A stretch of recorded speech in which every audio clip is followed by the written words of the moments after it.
வணக்கம். திருவண்ணாமலையில இருக்கிற ஒரு முக்கியமான ஆன்மீக பயணம் கிரிவலம். இத பத்தி நம்ம பலரும் கேள்விப்பட்டிருப்போம். ஆனா அதோட ஆழமான அர்த்தம் என்ன? வாங்க இந்த விளக்கத்துல அத பத்தி கொஞ்சம் விரிவாக பார்க்கலாம். இந்த படத்தை பாருங்களே, பல 100 வருஷங்களா ஞானிகளையும் பக்தர்களையும் ஒன்னா இணைக்கிற ஒரு பழமையான பாரம்பரியத்துக்கு இது ஒரு உயிருள்ள சாட்சி. இது வெறும் ஒரு படம் இல்ல, இது ஒரு அசைக்க முடியாத ஆழமான நம்பிக்கையோட சின்னம். சரி, இந்த ஆன்மீக பயணத்தை நம்ம முழுசா புரிஞ்சுக்க ஒரு 4 முக்கியமான விஷயங்களை வரிசையா பார்க்க போறோம். முதல்ல ஞானிகளின் மலைனா என்ன, அப்புறம் அந்த வலம் வர்ற பாதை, அடுத்து காலத்தோட சக்தி, அதாவது எப்போ போனா விசேஷம்னு பார்க்கலாம். கடைசியா ரொம்ப முக்கியமா கர்ம கணக்கை தீர்த்தல்னா என்னன்னு தெரிஞ்சுக்கலாம். சரி, நம்மளோட முதல் பகுதி ஞானிகளின் மலை. ஏன் இந்த திருவண்ணாமலைக்கு மட்டும் இவ்ளோ பெரிய ஒரு ஆன்மீக ஈர்ப்பு சக்தி இருக்கு? எதை இத்தனை பேரை இங்க இழுக்குது? வாங்க தெரிஞ்சுக்கலாம். பல 100 வருஷங்களா அண்ணாமலைன்னு சொல்லப்படுற இந்த புனித மலை பரம உண்மைய தேடி வர்றவங்கள ஒரு காந்த மாதிரி இழுத்துக்கிட்டே இருக்கு. ஏன்னா இங்க ஒரு அளவிட முடியாத ஆன்மீக சக்தி இருக்குன்னு ஒரு ஆழமான நம்பிக்கை. இதுதான் இதுக்கு அடிப்படை காரணம். சொல்லப்போனா வரலாறு நெடுகிலும் எத்தனையோ பேர், பெரிய பெரிய ரிஷிகள், குருமார்கள், முனிவர்கள்னு பல மகான்கள் இங்க வந்துதான் அவங்களோட ஆன்மீக தேடலோட உச்சத்தை அடைஞ்சிருக்காங்க.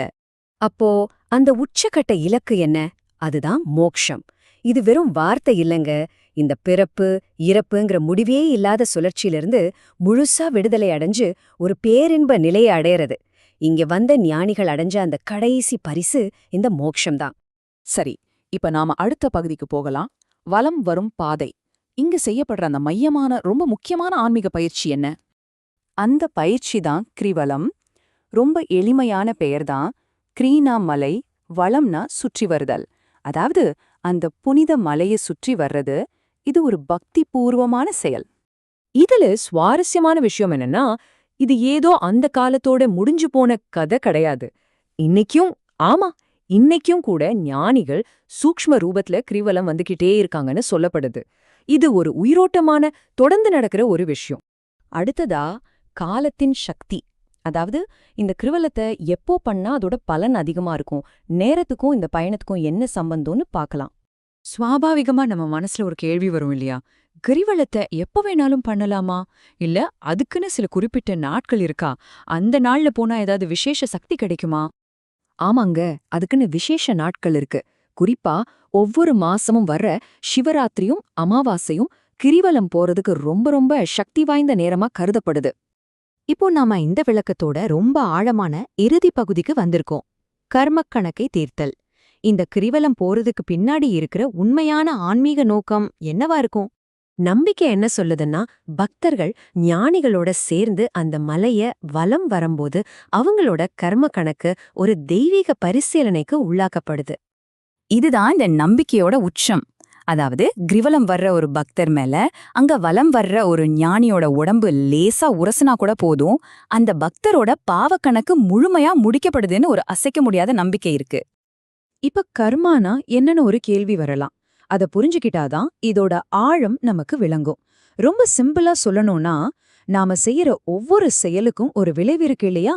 அந்த செயல்களும் அதோட விளைவுகளும் சேர்ந்த ஒரு கணக்கு தான் கர்மா. அதுதான் நம்ம விதியையே தீர்மானிக்குது. இந்த நம்பிக்கையை இன்னும் ஆழமா சொல்லணும்னா, கிருவலத்தின் போது அங்க இருக்கிற ஞானிகள் நம்மளோட கர்ம வினைகளையே மாற்றி அத அவங்க எடுத்துப்பாங்கன்னு சொல்லப்படுது. நம்ம பாவங்களை மாற்றி அமைக்கிற சக்தி அவங்களுக்கு இருக்கு. அப்ப யோசிச்சு பாருங்க, இந்த கிருவலம்ங்கிறது வெறும் உடல் ரீதியான ஒரு நடைப்பயணம் மட்டும் கிடையாது. இது நம்ம கர்ம வினைகளையெல்லாம் சுத்தம் செஞ்சு ஆன்மாவுக்கு விடுதலை கொடுக்கிற ஒரு ஆழமான ஆன்மீக வாக்குறுதி. சரி, இந்த விளக்கத்தை ஒரு கேள்வியோட முடிப்போம். இந்த குறிப்பிட்ட நம்பிக்கையை தாண்டி கொஞ்சம் பொதுவா யோசிச்சு பாருங்களேன். உடம்பால நாம செய்யற ஒரு நீண்ட பயணத்துக்கும் நம்ம மனசுக்குள்ள நம்ம ஆன்மாவுல ஏற்படுற ஒரு பெரிய மாற்றத்துக்கும் உண்மையில என்ன தொடர்பு இருக்கும்னு நீங்க நினைக்கிறீங்க?